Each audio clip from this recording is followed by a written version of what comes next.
at the podium, say and spell your name and the organization that you represent, if you do represent an individual organization. So with that, Doug, I would ask you, in the absence of Commissioner Leafgreen, who's not going to attend today, if you can say a few words of welcome to your people. Sure. Good morning, everybody. We've got a couple of folks here. Got Senator Fergus here from Brian Parkins here as well. Louisville Howell is our government officer. She's attending today. And then we also have the construction engineer who's joining us through the WebEx. Austin Kellogg, who's new. Giving us full for that lunch. Thank you, Doug. The next order of business is to hear from the director. So Vicki, I would turn it over to you.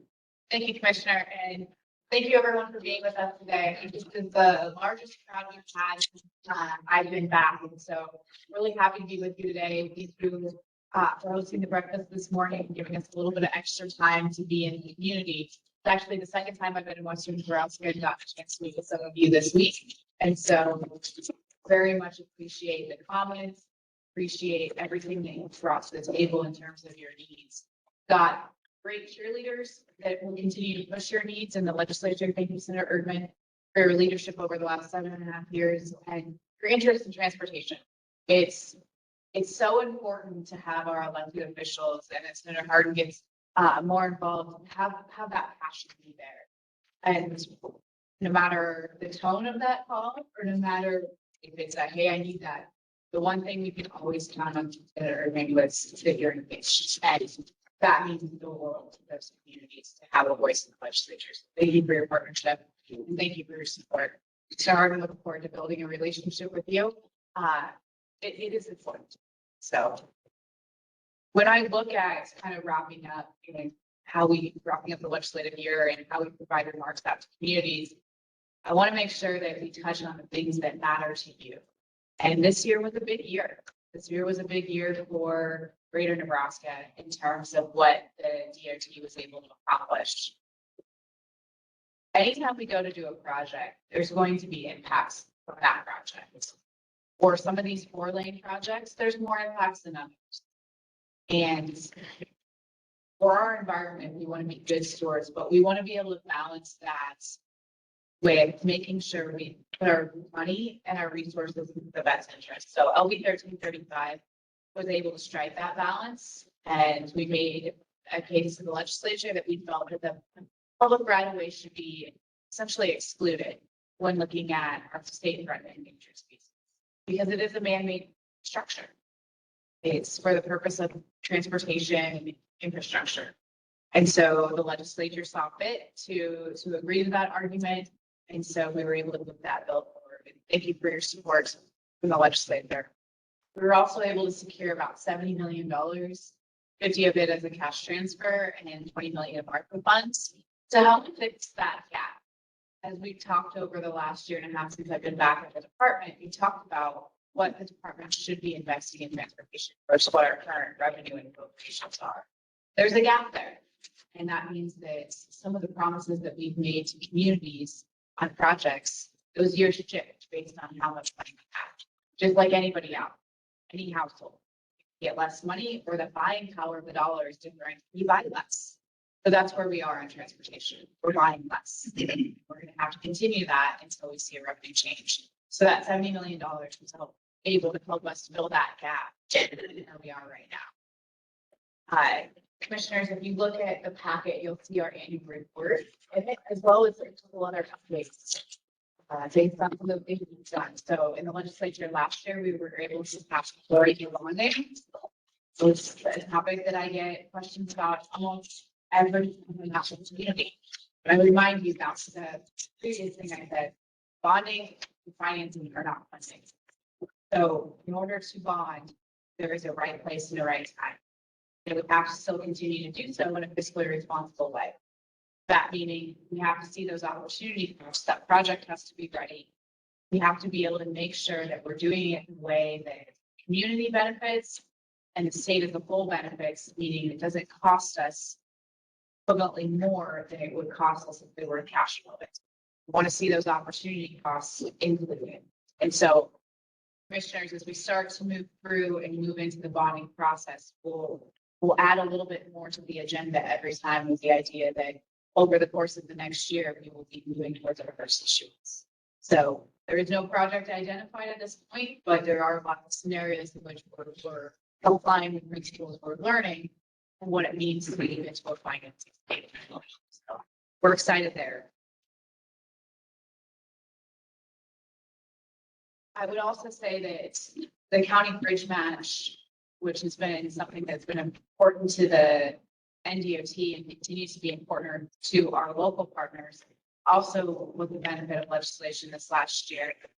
We as the DOT are committed to county bridge match. The names from the new group have been moved forward to the governor's office as well as our own internal group.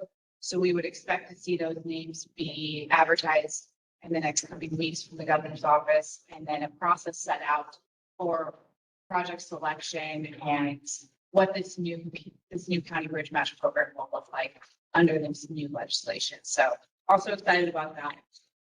We want to make sure that we continue the motivation that we've had within the county bridge match. We understand there's a lot of need when it comes to structures. This $8 million will help us get further in with that need, but I still stay consistent with what I've said since over the last year and a half. I think we have to look at how we select those projects. We need to look at how this land surface transportation bill changed how we fund structures. I don't think the scenario in which we passed county bridge match several years ago is the same situation that we're dealing with today. And my whole goal as director is to make sure that we take the consideration of locals part when we need this project. A lot of those county bridges in your areas, the cost has gone up, the low hanging fruit is gone. So we need to have a program that is action. And it marries in well with our bridge investment program and our other structures programs that are able to help.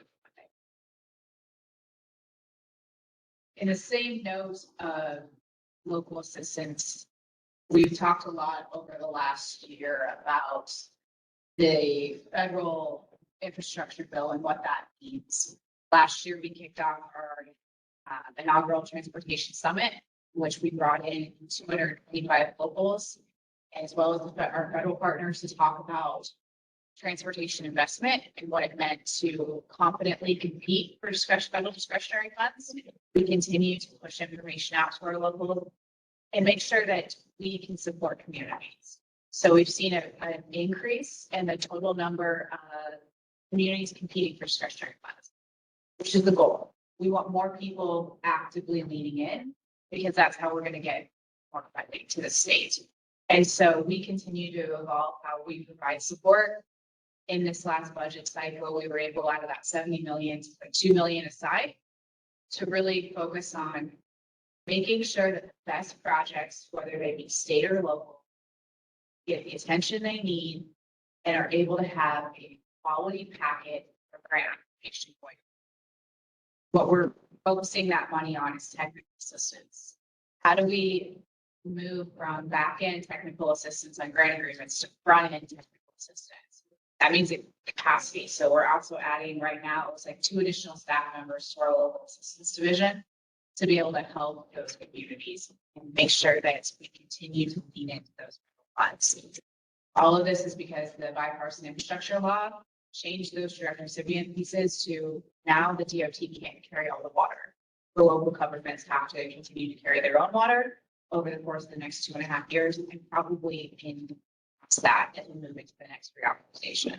So we want to be good partners, want to continue to have the benefits of being a federal buyback or a federal fund swap state, but also make sure that we're educating everyone. So it is again, a balance and an area that we haven't played much, but one more investing. So more to follow on that this summer and probably doing a final announcement of what that looks like around the same time as the Governor's Action Development Summit. Haven't attended before, please try to. It's a good event to understand how all things economic development are connected.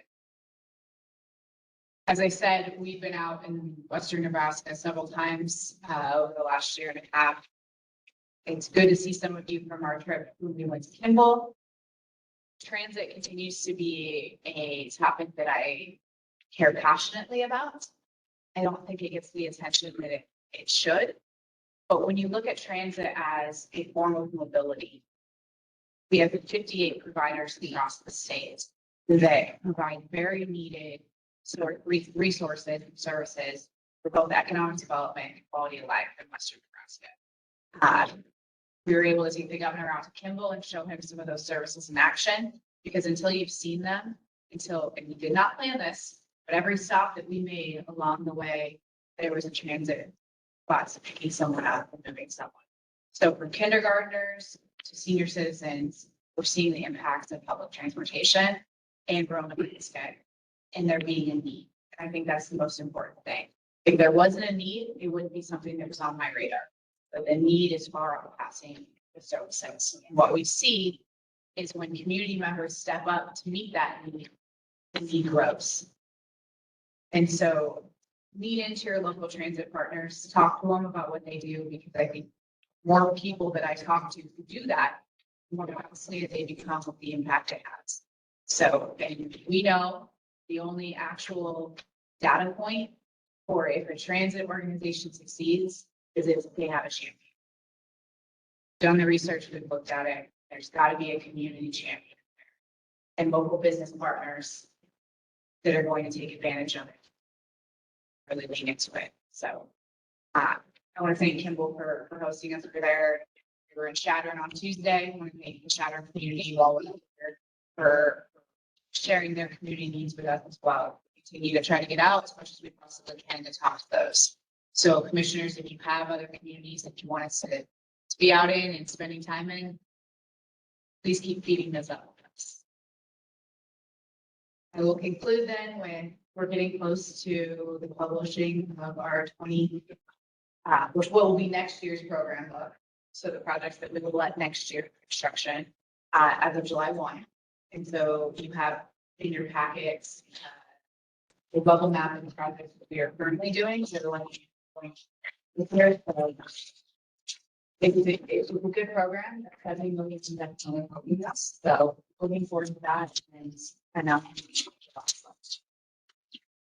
Commissioners, please everybody. Thank you, Nick. Very informative. A lot of information out there, and in the past, being involved with the city and the county, I would agree with you that transit is very important. And there are still areas that aren't served they need to be. So it's good to hear that you've got that on your radar. The next item that we have on there is turn it back over to Doug, and he's going to tell us a little bit about his program, what's going on and what he's going to be doing.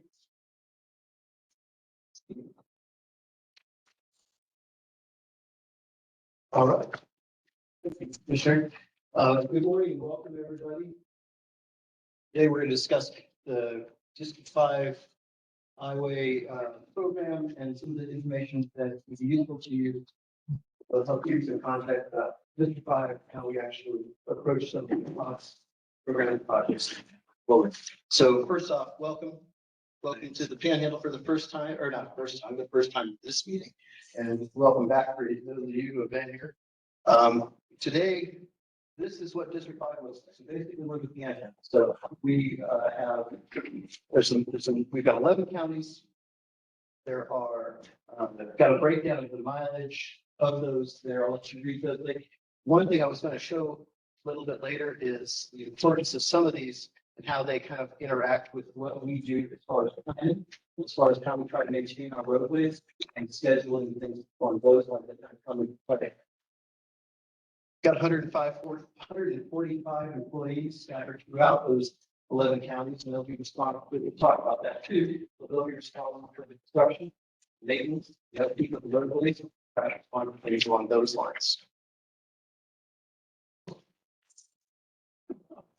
So, in an effort to give you context of what we try to do, one of the things, try to set a lens that we can look through in order to try to help us make those best decisions. And so we kind of distill that down to some fundamental ideas. Fundamental ideas, number one, would be responsibility to the taxpayers. Number two is the responsibility that we have to the travelers themselves. And then the third one is helping us have a good, solid team in order to help accomplish our mission as the DOT. So for the first one, the responsibility that we have to the taxpayers, we try to approach our program and all of our business aspects, business mindset. So what does that mean? Well, it means we have a long-term focus on systems. So for example, if we're trying to have the best system in 2024 or 2034 rather, that means that we have to invest our patient properly in 2024 to make that happen. It is a deliberate process. We try to have a pragmatic approach because there are some things that that you can argue that absolutely make sense, but we may not have funding or we may not have the funding at the time in order to accomplish some of those things. Because we live in a complicated world, sometimes there's competing interests that we have to kind of rebalance and try to approach in order to make sure that we're using the taxpayer dollars wisely. And because we're using taxpayer dollars and those taxpayer dollars don't necessarily always balance with other environmental considerations, environmental being inflation, construction costs, timing of contractors and things along those lines. Our jobs don't always make it at the same time when we traditionally anticipate. And so we have to adapt and move forward with those. Our traveler safety. That one is also one of our primary objectives. And we want to make sure that we do that through, on the maintenance side, through just roadside maintenance, including things along the lines with surface treatments, making sure that we don't have potholes and big guardrails repair, things along those lines, snow removal, overall system repair. So if we have to update something, so if we had an antiquated system on, say, guardrail treatments, we want to update those, we want to update like we want to bring in the best that we can when we can. Our maintenance folks are also responsible for responding to a lot of crashes, and so they might have to flag during the maintenance operations or flag during the incident itself when we're responding, helping our first responders. We also, as far as like first responders, we do deal with natural disasters like fires. We have proper flooding that we had in the eastern part of the state, tornadoes that we recently had as well. So our maintenance folks across the state are all involved in those things. But they also, in our construction side, our stations primarily work zone delineation, and then also the work zone, but also the projects themselves, because finding projects out, we're trying to make things safe. One of the new technologies that we're going to see more regularly at the DOT, so in construction and maintenance operations, is what they call an AFAD, which is an automated flag assistance device. So instead of actually having a person holding a sign in the roadway, there'll be a machine like this that will improve not only the visibility to the traveling public, because you can see the stoplight a little bit further than you can if a person with a paddle, but it also, we get better compliance because there's a physical stoplight, and regardless of the time of the day, you can see that a little bit better. And so it also makes it safer for our employees, the contractors, whether it's our maintenance folks, whether it's our folks that are responding to a crash. Those are going to help a lot. And so those are going to be more distributed across the projects that we're working on. With the safety, we also have communication with our customers, right? So we do that in two different groups. We have push of information, we have pull of information. So when there's a flood, when there's a natural disaster, when there's a construction project or delivery maintenance item that needs to be addressed, you will push that out. And so we'll push that out through social media, 511. through message boards, through press releases. But then we also need to pull information so that we can get information from our customers, help us understand the situation, help us do a better job.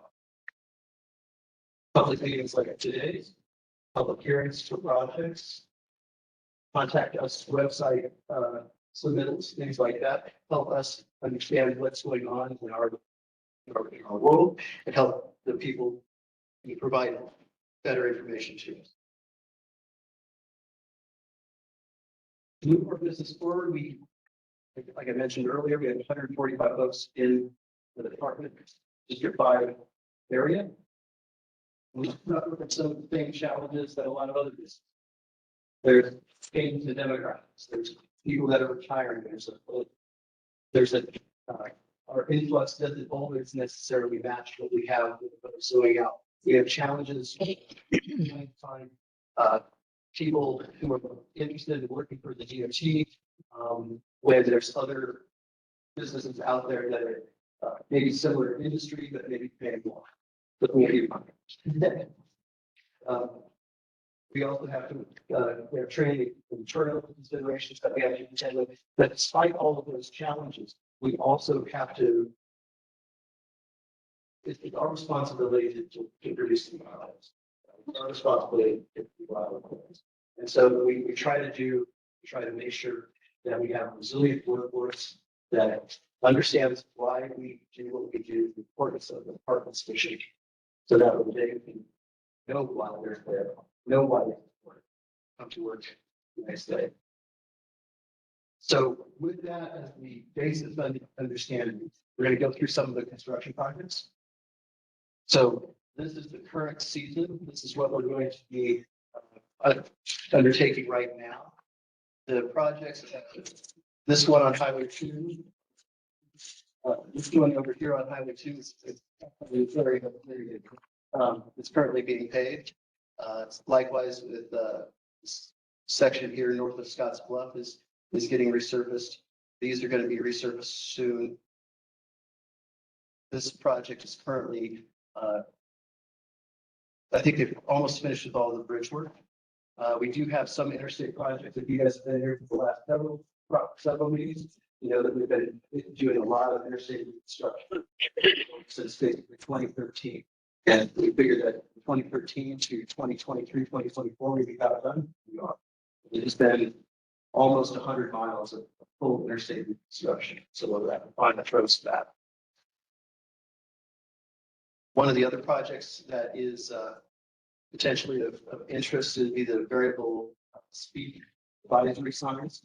Those signs are the partnership with Federal Highway. We're installing those to give travelers a little bit more of a understanding of the roadway conditions during storms. So you'll see a sign of, like, say, 55 miles an hour visibility is bad, and we're seeing some conditions because not everybody out here is driven on snow and ice, but not everybody that uses our highways.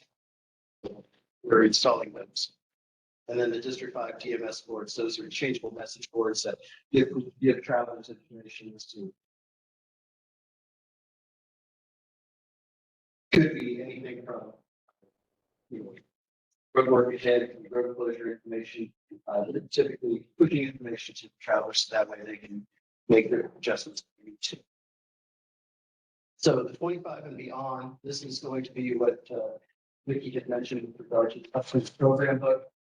The red are the ones that are currently in today's, that should be getting wrapped up.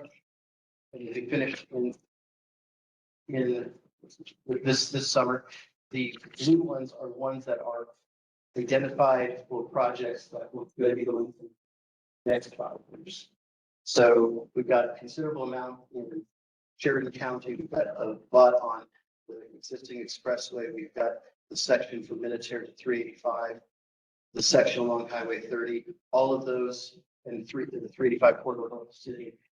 We've tried to identify those projects that are going to be needed, when they're going to be needed.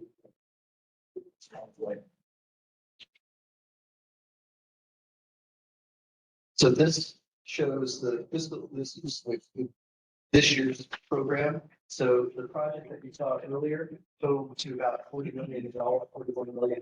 That's how much money is under.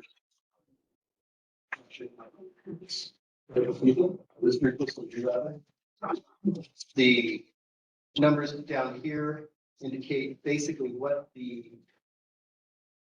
program amounts are for the other districts, so that we can see that by comparison. District 4, as an example, that 191 million, those are going to be interstate construction projects, so there's some lots of money for them. And that you can see when a few years ago when we had our interstate construction money, our construction allocated, our construction budget was considerably higher too. So that's just a point of reference. So our maintenance activities, annually, we do roughly 110 miles annually. Now, if you remember back to that earlier slide, which showed that we have up to 1,000 miles of non-interstate, non-expressway roadways. We try to do about 10% of that roughly speaking every year. And the reason is because it takes, because between a couple of farm codes, we usually deduct 10 years of addition by that. So in order to keep up with just our regular routine maintenance, in order to not let it roadways decline to a point where we can't bring them back, easy enough. We are obligated basically to do a certain amount every year. And so this is how we kind of seal some of this. Now with this, it's kind of interesting because from a business side, this is a little bit of a fixed expense because you know you're going to be needing to do certain amounts, but the cost is variable. And so those variabilities in cost, knowing that we have to do a certain amount, is sometimes a budget challenge. Try to make sure that we've got enough money in order to do those things and what can happen in the next year, whether it's construction, pricing, material costs, so that we can still accomplish the mission of the department. Maintenance, again, shout out to them because during winter, those folks that are in the clouds are always out in the clouds. So whenever we have a snowstorm, doesn't matter if it's a night, a weekend, holiday, those folks are out there every storm trying to make sure that the roadways are safe, making sure that we're getting home and our families are getting to when I think this might should be. So the one notable project update would be the Heartland Expressway. North of Alliance, we do have the next segments programmed in for and then we also have the Mediterranean 3-5 project. Now that project, the funding is more secure today than it because of the $865 million that Senator Fisher had secured. I'm sorry, the other part of the project that a lot of you guys may be interested in is information as far as like determining the side. Right now, we're nearly complete with the NEPA process. And will be going to a hearing, I believe, in 24. That at the end of this year. So that we will have public hearing for everybody to attend. We can discuss project details of that. So happy to answer any questions if there are some. Questions from the commissioners? Thank you. I did have two comments based on some of the stuff you brought up. First of all, I appreciate you talking about some of the safety elements of it. It is so important, especially as we go through some of that interstate construction and have more traffic going.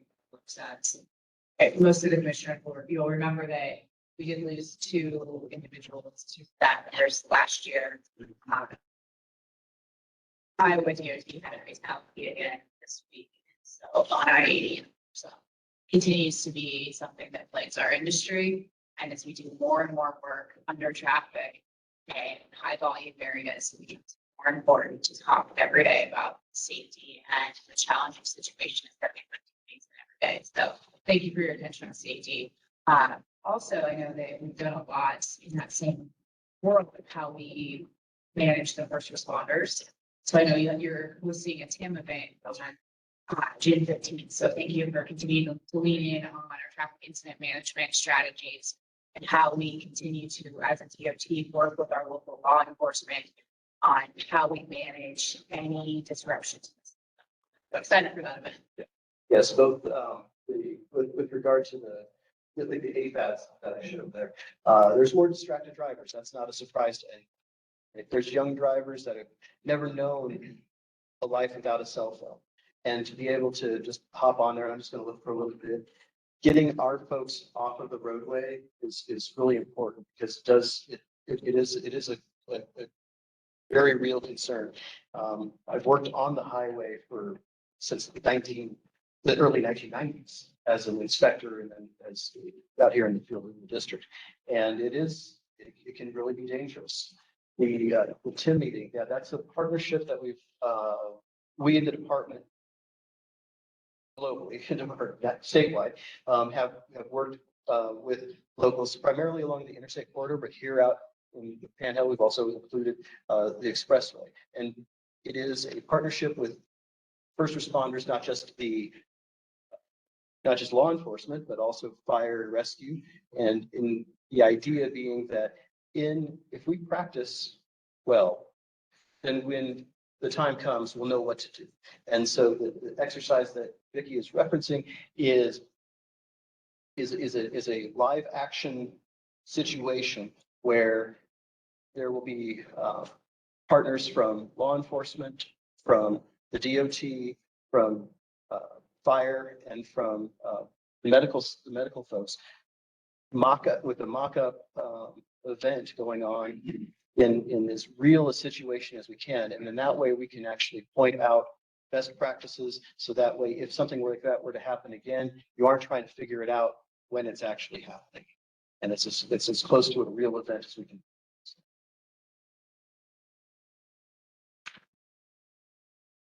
Thank you. That was a question, but I'd like to make a comment here. Message sent. Okay. In through my district on the way out. It's a message center up, road will be closed. I think it was May 28th. Due to construction. I can read that, I can hear it on the radio behind driving. I think that's really impactful to the driver. To see that, and it feels a little closing, and a substantial detour. I think it's important that we continue to use those message centers as that one was used because it definitely impacts the individual who sees that.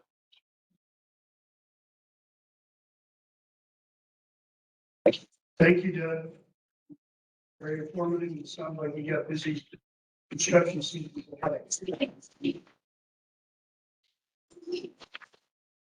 The next section of our meeting is for the public input. As I stated before, this is your opportunity to come in front of the Highway Commission and voice your concerns, give us ideas for future projects, whatever your interest in this might be.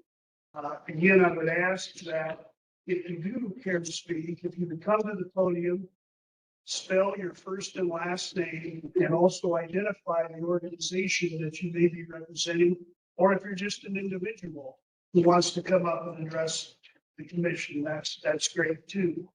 First of all, Shannon, I would ask if there's any letters on the record. If so, or if anybody has any that they want read into the record, you can either do it as you come up. If you're going to make a presentation also, make sure that Shannon gets them. I know that we've received a letter from Mr. Jessen with the Oshkosh Hooper Development situation there. And so, Shannon, I would ask that that be included in the record. They're right. We have two letters that were submitted beforehand for the records, one from Heartland Expressway. Please acknowledge this is in your packet.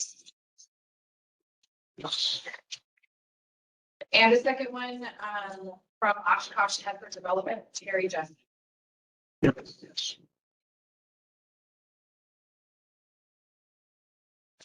Hey, Shannon, thank you. Now's your time. So come on up and let us know what's on your mind.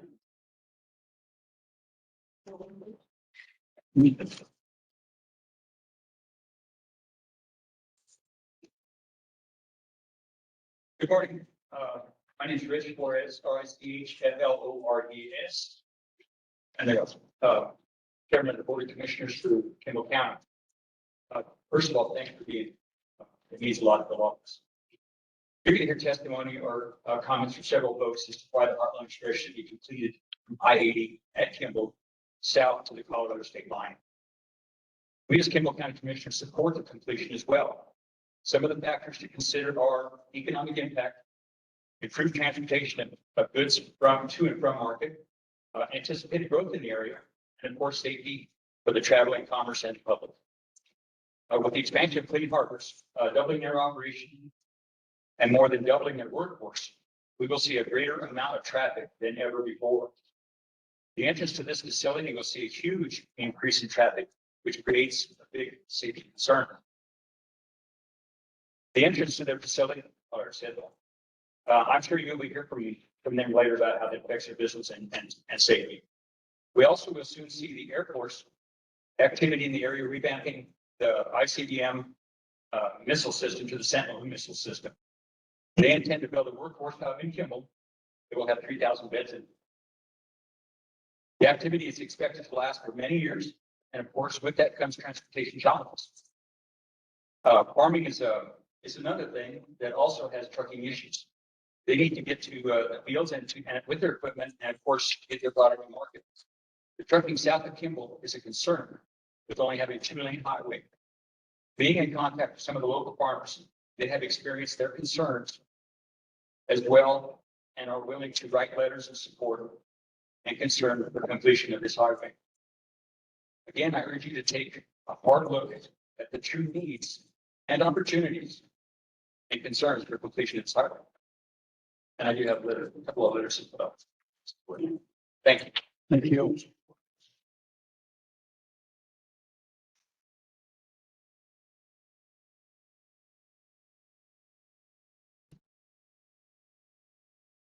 Well, thank you, Chairman Hawks. Good to see you. Welcome. We're really glad to have you back up here in Panhandle. My name is Deb Cottier, DEBCOTTIER, and I'm the chairman of the Heartland Expressway Association Board of Directors. We have several members of the Heartland Expressway Board here, and I just wanted them to raise their hand or stand up, or at least so you know the support that we have from our board with this presentation and this request that we've presented to you.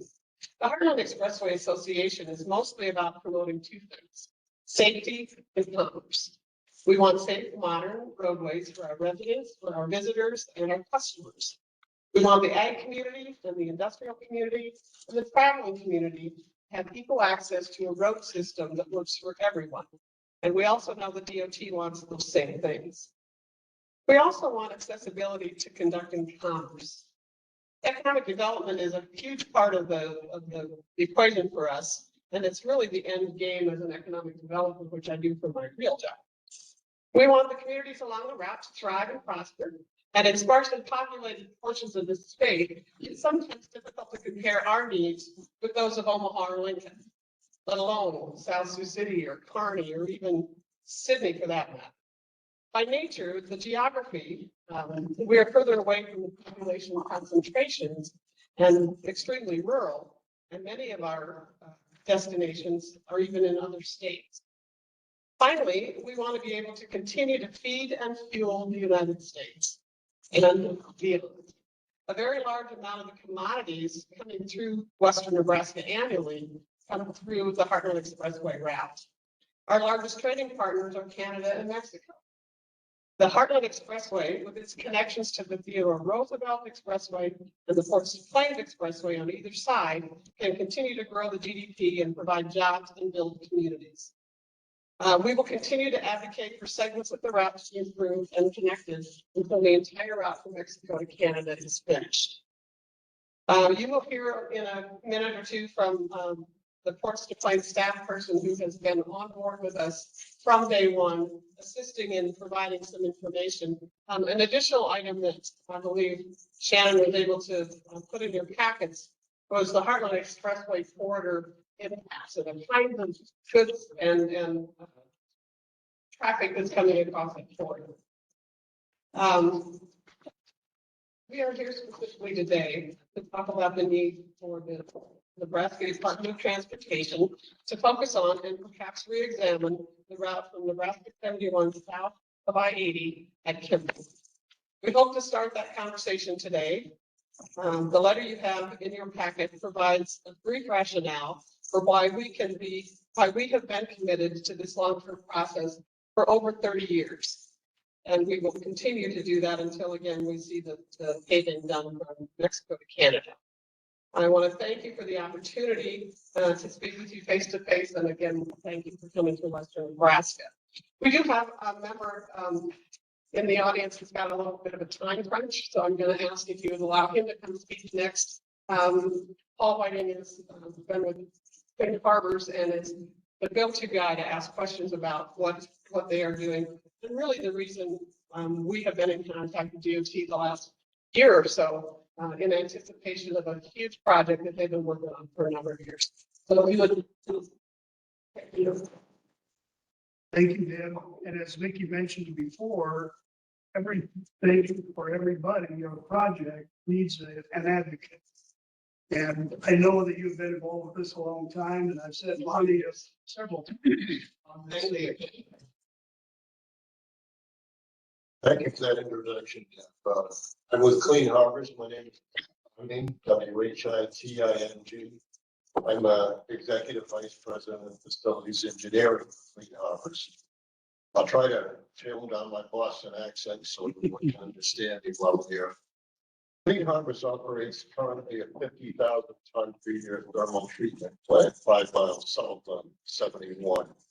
A few years back, we added on to our network with a large plant out in El Dorado, Arkansas, which I saw construction, and I'm currently overseeing construction of the $200 million plant we're building in Kimball. That plant will add 70,000 tons of capacity. It will also add 130 van trailer round trips a week. That's what we're projecting. So 260 trailer loads per week. Most of those come off Highway 80. A number of them come off heading south. We operate a secure hazardous waste landfill down in Deer Trail, Colorado. So some of the truck traffic does go south on 71. I want to, before I forget, express our appreciation in Nebraska Transportation. They do a spectacular job keeping the highway open in the storms. Our plant is a 7 by 24-hour plant. It operates at about 2,000 degrees Fahrenheit. It takes about 3 days to heat it up. And so we don't shut down during the storm. We have people who will sleep in the plant. But the highway department has just done a spectacular job with the storms. Reading the road, plowing the road, keeping it open to our plant. That said, I'm living in Kimball, been there with my wife for a couple of years now, love Kimball. I drive every morning out to the plant, and what I see is slow-moving trucks, our trucks, farm trucks, coming off Highway 80, and a lot of impatient people that don't obey the yellow line and that have to get there sooner. And pass on hills. And I think it's going to get worse. There's no passing lanes. If you're heading south, the 45 miles to the border, the 45 miles down to Highway 14, there are no turnout lanes. So if a truck breaks down, you're pretty well stuck blocking a lane, and depending where you are, like how quickly you get your safety signals out, that could be a problem. So I'm here to kind of plead for something to be done from a safety standpoint. I think the situation is we're adding, currently have 185 employees. We're going to be close to 400. Clean Harbors invested, as I said, 205 million in the plant. We're investing $4 million in housing right now. We're trying more employees. The hiring's going pretty well. We've got about 120 new employees hired. They're coming from all over the country. Everyone wants to move to a nice safe community like Kimball. So again, that's really my comments. I don't know if anyone has any questions, but surely appreciate anything to be done to improve Highway 71. Thank you. Thank you. Thank you.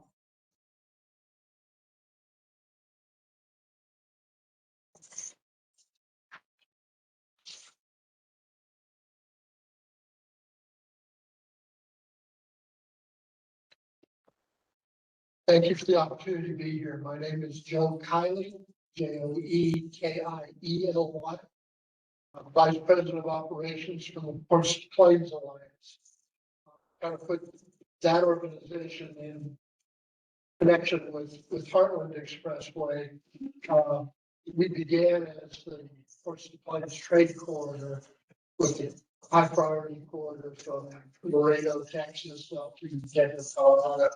Then Heartland between Denver and up to Rapid City and Roosevelt. From Rapid City north through Williston to the Canadian border.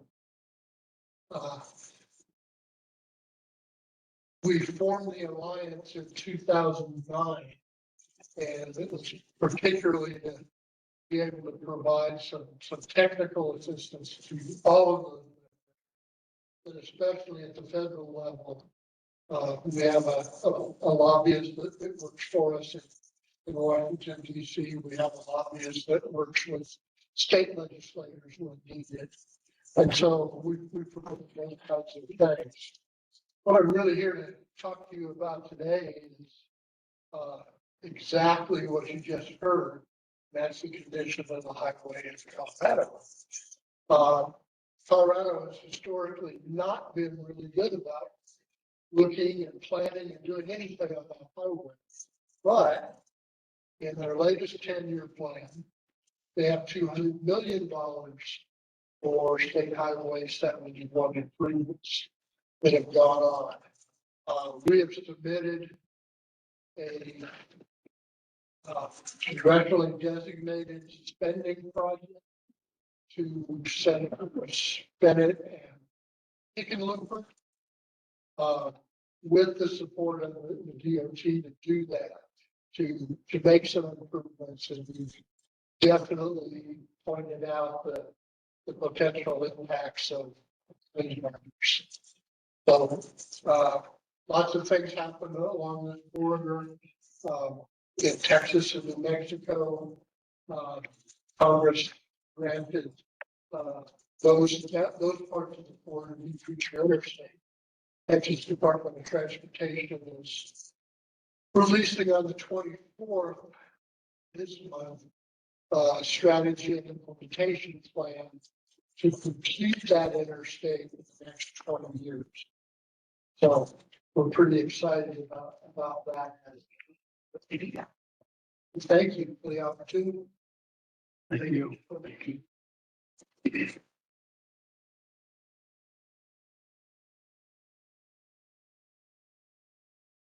I'm Senator Brian Hartley, District 48 of the Nebraska Legislature. That's Banner, Kimball, Scottsbluff County. So it's a privilege to serve you. Thank you for being here and hearing us today. We appreciate it very much. I echo the sentiments of many who just spoke, and that is, let me put it in a little bit of perspective for what's going on down in Kimball, particularly with the Sentinel project. This is the replacement of 50-year-old Minuteman systems. And so the hope is that if we have to use them, they don't just rattle and smoke in the ground. So we're going to replace them. 3,000 people are headed for Kimball, Nebraska. Put that in the Scottsbluff and Gearing capacity. What if 50,000 people were moving to Scottsbluff and Gearing within a period of about 3 years? How does that make you twitch? That's what we're looking at for Kimball. Now that's a big project. Paul Whiting has talked about the fact that Clean Harbors is actually hiring hundreds of new employees. When I was speaking with Eric Strauss, the CEO of Clean Harbors, I said, compared to the Arkansas plant that Paul oversaw building up, that's currently the largest of their 150 plants across the United States. How does Kimball weigh compared to that size plant? He said it will be as big, maybe bigger. And when I asked him, how does it work? In fact, when Fidelity acquired the Castronics rail yard, how does that affect things? And he just smiled. He said, yeah, Kimball would be the biggest of those plants in the country. So their growth is skyrocketing. And so really could use your help. If you haven't had the opportunity to go 5 miles south of I-80 on 71 and you'd like to have a thrill a minute, just sit there and try to turn left off that because the cars can barrel over the top of that hill quickly. And so we'll also do what we can from the legislative side to create some meaningful pressure. So far, Colorado that just heard has allocated some monies, $200 million to help the Heartland Expressway on their side. Those of you who watch this know that so far Colorado has not done this lifting of a finger in regards to the Heartland Expressway. So we need to apply some creative pressure on them. And so we'll see what we can do in that way. All of us who got here today got here on a road. Thank you. Appreciate it. Thank you, Senator.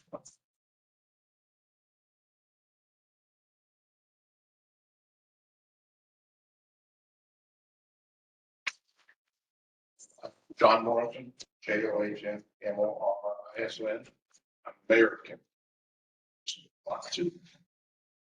I can't express everything that everybody else has said. I mean, it's all true. And I've only been the mayor for a couple of years, but I was in the area when the man missiles were put in 50 years ago. And I know the impact that was with everything. I got sick at that time. And it affected the whole area. So that is, it's been a big challenge.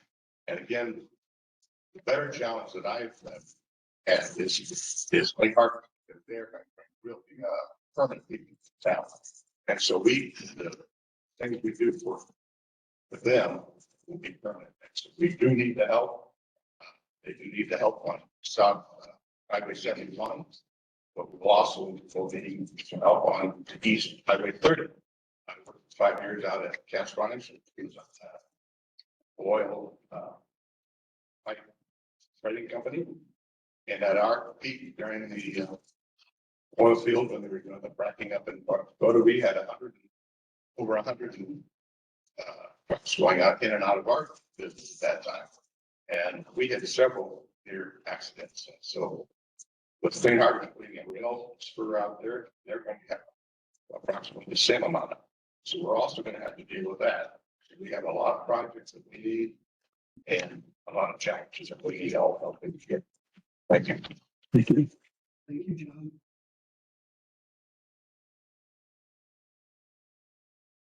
Anyone else? I'm Steve Urban. I represent District 47. Used to have Kimball in that county, but I passed him off to Senator Hardin. He's doing an outstanding job. Last name is spelled ERDMAN. Like the family, thank you for coming out. I appreciate the conversations. I've always been straightforward, and I appreciate that. I would recommend that you use the money you're going to use on L62A for 4 lane and give it to the people south of Kimball. That'll help you free up some money to do that. I was part of the hearing that you had in September a couple of years ago in Medicare. The second of the order was going to go from Medicare to 385. We entered that hearing thinking that our comments, our suggestions would make a difference. Numerous people had suggested we make that section a super 2, as you are going to make from Chadwick North, the state line from Alliance to the state. We totally disregarded what the community suggested, Super Two. So we had an announcement from them this morning that we're gonna have a hearing, the last of this year, on that expressway, the extension of that. I don't know that you need to have a hearing, you need to have an announcement. Because I was totally disappointed when in fact numerous people showed up and gave their opinion of what needed to happen, and it was never even considered. So don't have a hearing, have an announcement. It was my understanding that we were going to announce which side of the road was going on, and that would happen in the spring. But they failed to say which spring. And so we need to have the information put out there for those people that are along that road. I get calls almost every day. I had a call yesterday to my neighbor, which side is the road going on? What's it gonna do to me? So it's time to make a decision. And if you have made a decision, make it public. Because we are all sitting there wondering which side of the road we're going to take. Now, when Mo Gianchini was the operations director, he had suggested to me it was gonna be on the wrong side. But he told me I could tell people it was gonna be on the wrong side, and that's what I'm gonna tell them. So I would suggest that in the very near future, you have a press release saying the highway is gonna be on the wrong side. Or whatever side it's going to be on, because these people are in limbo as to what to do. The other issue that we have is if we're not gonna do a Super Two, and you're going to do a four-way, you need to understand that that's gotta be done. There's numerous bridges that are gonna have to be built in the fall. Because we have irrigation water that comes in for flood. It runs till September. So we got some issues there that if not dealt with for the other part of the expressway. So I would suggest that announce it sooner rather than later. Share the information with the public. Don't give them the impression that we're gonna have a meeting in September, October or November, a hearing. When in fact, it won't do any good for people to come and share their testimony. You've already made the decision. It's gonna be a four-lane, and that would have been a very appropriate thing to say in Minnetonka. We had the meeting, we decided it's gonna be a four-lane.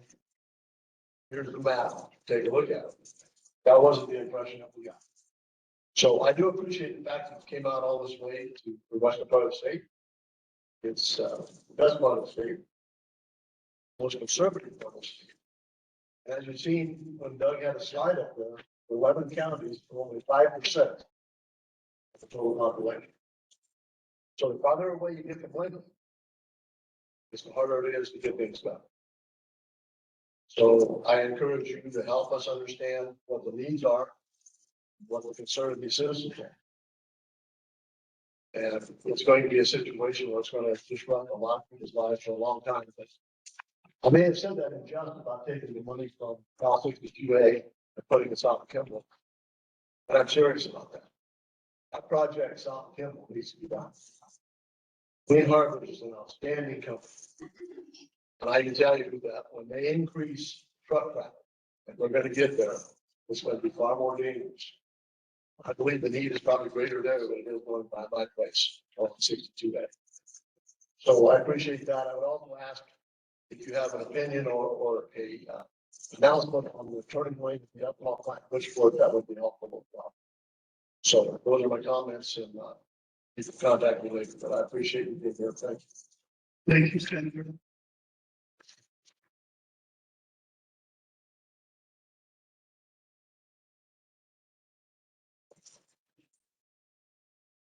Morning, Commissioners. Appreciate the opportunity to be here. My name is Terry Jesselin, Terry, and what I'm going to say is forming supplements, the letter that you acknowledged that I sent yesterday. That letter is dated 2015, to notice.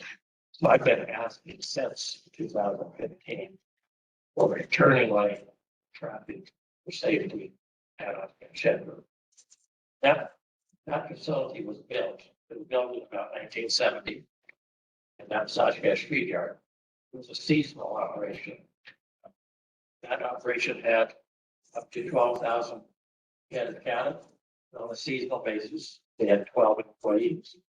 The current operation, Sashka Shepherd Development, started in 2015. It's constantly been growing. It's a year-round operation, every day of the year, every hour of the day. There are over 25,000 heads there now. It's an extension to continue to expand. We have 36 employees. There's a number of issues that come to mind why this turning lane is needed. If you're just east of the driveway, there's a kink in the road, Highway 46. That kink causes a visibility problem. It causes a traffic problem. I'm 73 years old. I spent my living between Oshkosh and Scottsbluff. I've grown up on the same farm there. What's happened in the farming community, we used to have 250 bushel trucks. Now every single truck on the road is 1,000 bushel trucks. We used to have, if you go back to 1973, there was only a minor amount of irrigation. Over those next 10 years, huge amount of irrigation. Corn yields have expanded. We thought we were really doing good. We got 130 bushel. Now today, you've got to be double that or more. So the quantity impacts the traffic. And along with that, it's fertilizer and everything else that's involved.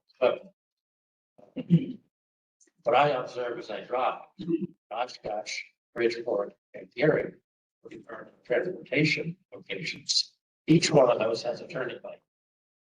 The message I give is probably not the message you want to convey to me. So at Oshkosh, I don't even know how many employees there are, but the answer, guessing like there's 5 or 6 or something like that. So maximum, we have a very few number of vehicles entering or leaving the highway. There is a little bit of a king surge from over the overpass, but right at that point, there's not much. So I question if Department of Transportation values their employees over the general public. As number of vehicle turns there, minimum. The trucks, like I just said, are bigger. Oshkosh Shepherd is a different operation than Oshkosh Feed Yard was. And operating, we get about 100 trucks a day. And so the trucks have to both turn off and turn on. That's 200 entrances a day, trucks. And then with our employees and other customers, there's another 200 or 300 other vehicle events in a day.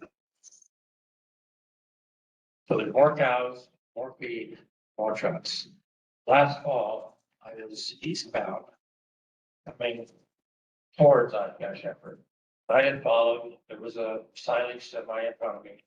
I know where that silage semi is gonna go, but other traffic that's not local traffic doesn't know. And there was about 4 vehicles in line behind that semi. The semi I could see, he was using a turn signal. He was slowing down as he normally would be. 1 or 2 vehicles behind me, the guy pulls out past me. Right at that point, when I know that that's going to be a problem instantly, there's no one coming from the other side. I pulled into the left lane to prevent that vehicle behind me to get around. I saved someone's life, not me. What they're doing, they're anxious to know, they're speeding up and the truck is slowing down. I mean, that's supposed to happen. But my question is, are you waiting for someone to be killed at this location before a turning lane is installed? I believe there's huge liability on the transportation. We've been aware of the situation for 9 years. I have had some email response, but no physical response. This needs to be done. In your booklet, page 1 says safety. Keep safety on page. This is a safety issue. Thank you very much for your time. Thank you, Jerry.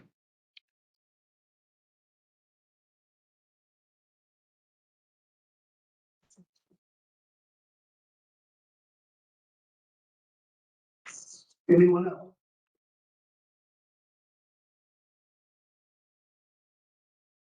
Seeing none.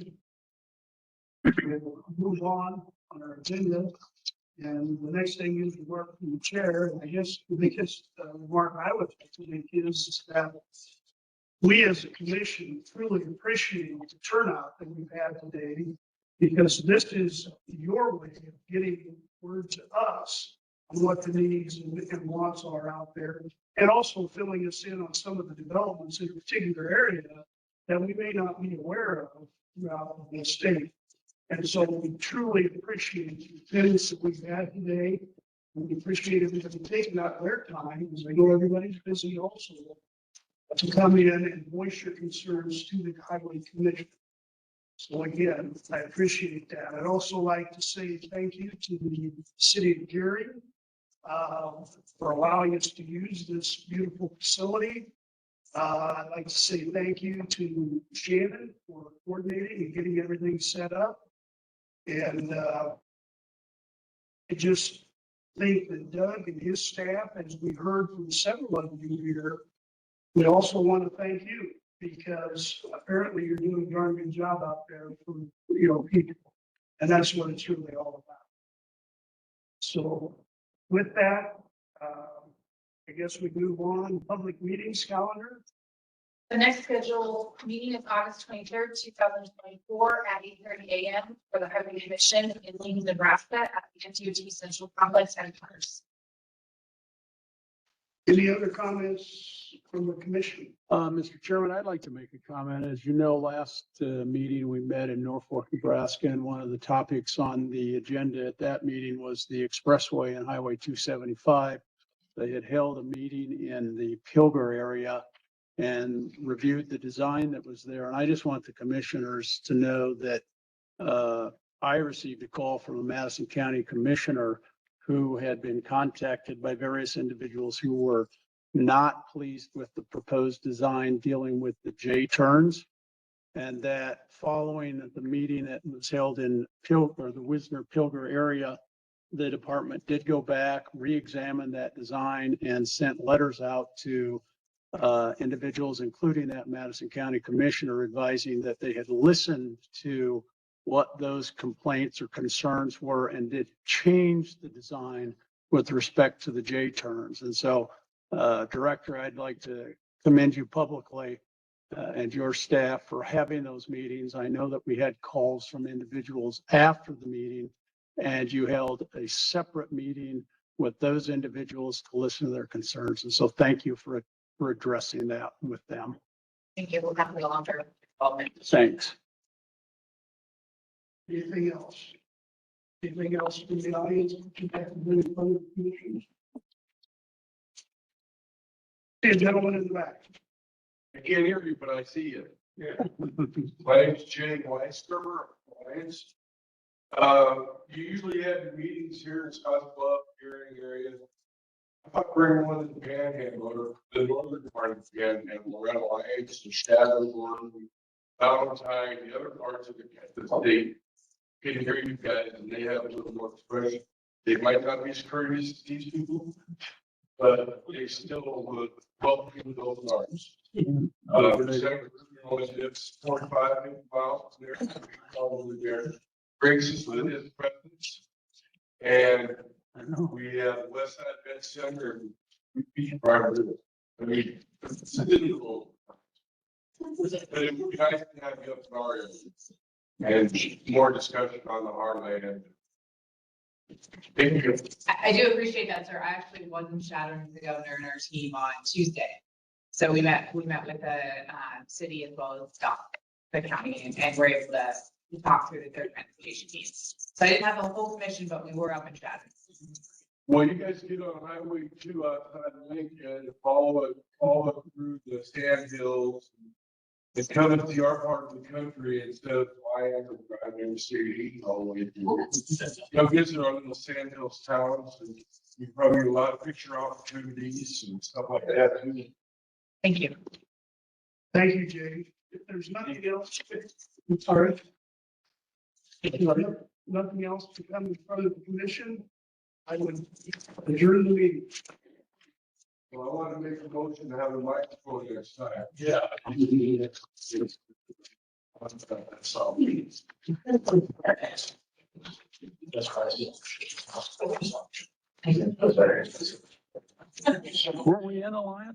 Yeah, last year.